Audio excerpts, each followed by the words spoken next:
Yeah, Coach Mox, you said before the season you kind of felt a little disrespected when the preseason all conference teams came out. You feel like got a little more respect today?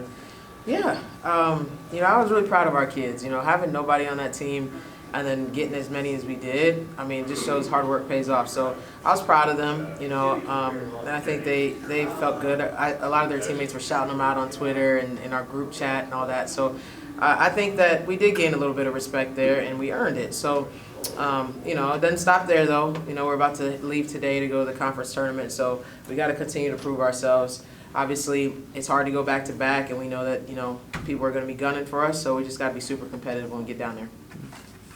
Any problems with the teams? Any problems with the preseason, with the postseason Valley teams? Well, no. We haven't found out everything yet. We don't know Player of the Year, Defensive Player of the Year, Sixth Man, all that stuff. Coach of the Year. Yeah, we haven't found that out. I guess I always put myself last, but what I loved what I saw. I thought, we had 3 people on the first team. Bryce was on the, all defensive team. I think, we probably could have had a couple more on that team, but I know there's other players that deserve that as well. So I was just happy that we were represented where we needed to be. Can you just talk a little bit about, going up to the tournament, playing three games in 3 days, trying to win that, continue this march, just the focus that you have to have? You got to be completely focused. And, it's different than last year. Even though we won it last year, obviously they went to Sweet 16 and all that. We weren't picked to win it last year, for one. And 2, people weren't as, the target on our back wasn't as big as it is this year. We had to win it last year to get to the NCAA tournament. So it's a little different going in now. We know we're in the NCAA tournament, but we want to be able to cut down those nets and get a trophy and, prove that we were the best team in this conference, regular season and the tournament. And we know that the target on our back is way, way bigger than it was this whole season, and it's been pretty big. I think teams believe that they can beat us and want to prove that they can play against a ranked team in conference and, knock them out of the tournament. So we have to be super competitive. And, as coaches, you have to be prepared going into the tournament. You got to look forward and make sure scouts are ready and things like that. But with our players, we don't want them to look past the first game. We know we have Indiana State or Loyola, and that's our focus. We need to see who wins that game, and that's all I want our players to think about. Because anything in the tournament can happen. You've seen upsets all over the place on the men's and women's side, so we just don't want to be one of those teams. How do you keep them having that focus, just one game at a time, even though they know after this tournament's the big one?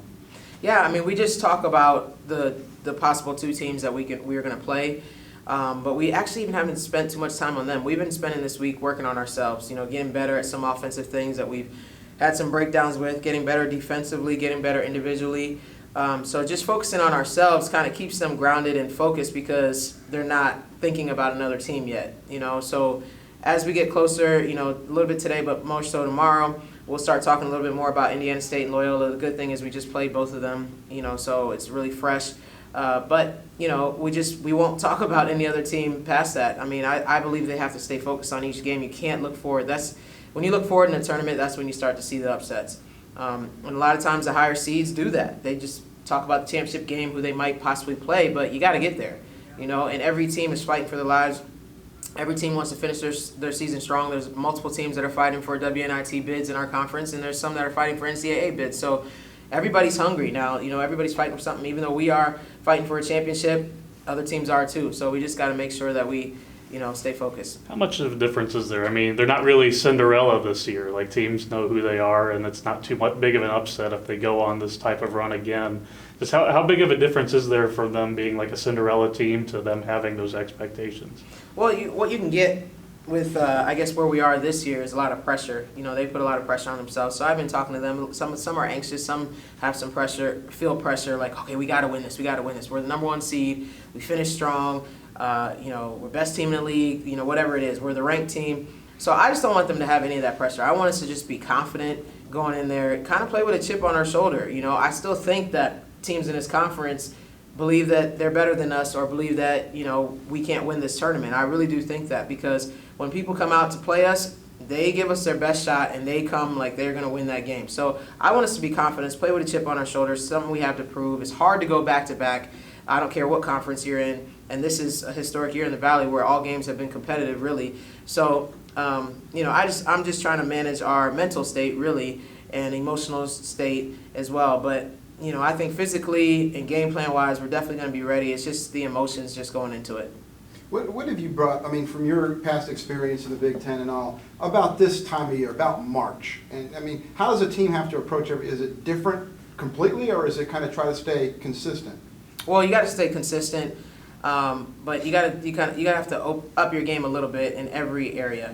So energy-wise, synergy-wise, attention to detail, defensive stuff. You can't have as many breakdowns. There's no room. I mean, people capitalize on things like that in March, and we've been talking about this since Bradley. Bradley was our game on March 1st, and I was like, we're in March. I know it's not technically March Madness, it was regular season, but magical things happen in March, and you have to be able to be competitive for 40 minutes. We can't have quarters where we don't score, or quarters where, we're having defensive breakdowns or whatever it is. Everything has to be up in March. You got to up your game because everybody does, and that's why you see so many half-court shots and upsets and all that stuff, because everybody's playing for something. So, we just talk a lot about that and just being consistent and letting little things go. Don't get down. You miss shots, you get a turnover, whatever it is. We don't have time. Like, tomorrow's not promised. No more games are really promised. You got one more game that's promised in this tournament, and then you got one more for NCAA. We're blessed to be in that situation, but, that's it. We don't have a schedule anymore.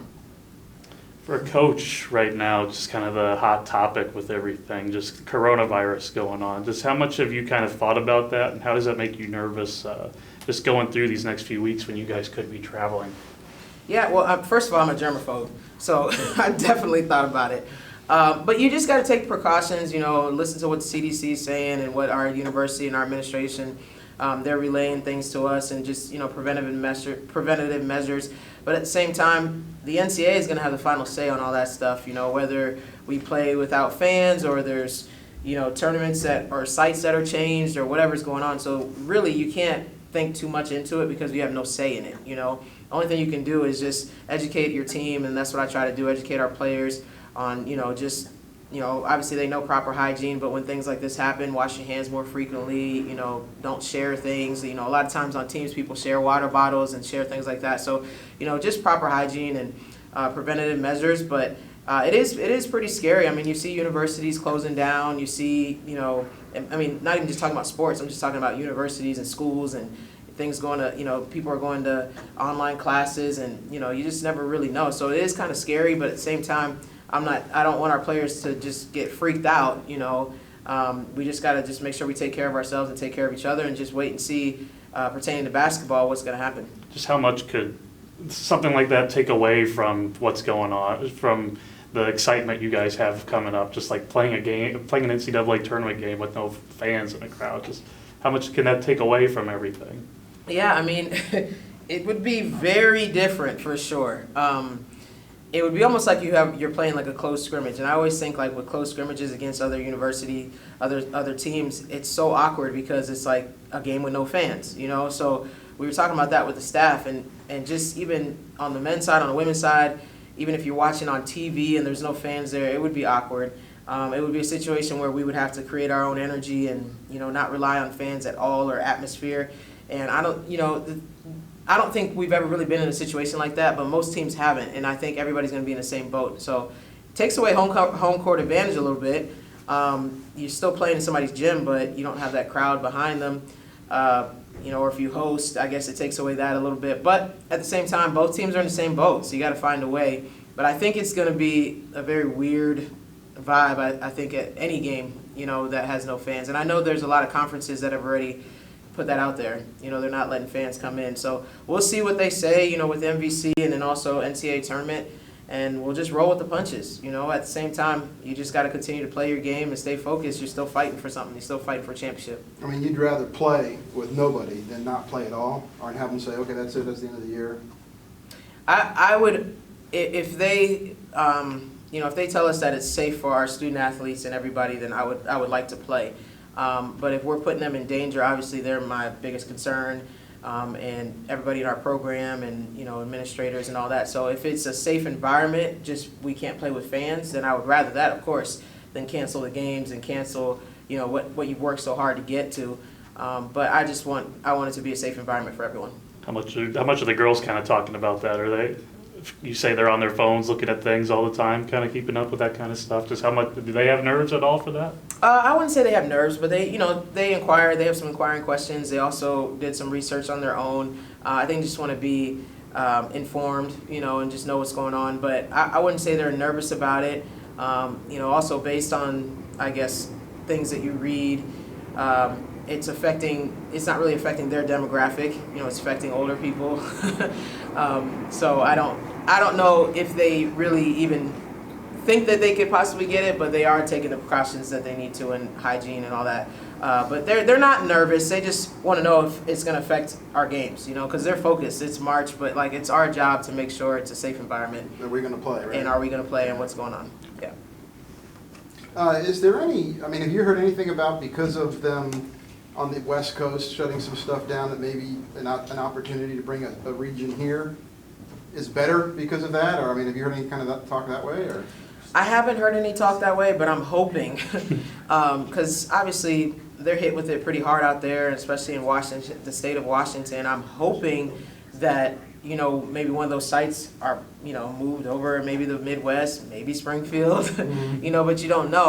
But even if it's not moved here, I would hope that they would move it out of a state that's dealing with it, But I know there's probably 30 or 35 teams that are ready to host, because they were all around that 4 or 5 seed position. So I think that people are ready, and they can move it somewhere else that maybe hasn't really been touched with the virus. But at the same time, I'm not on the board of the NCAA, and we'll just see what they say. But I'm hoping that you don't have to travel to those states that are really struggling with it right now.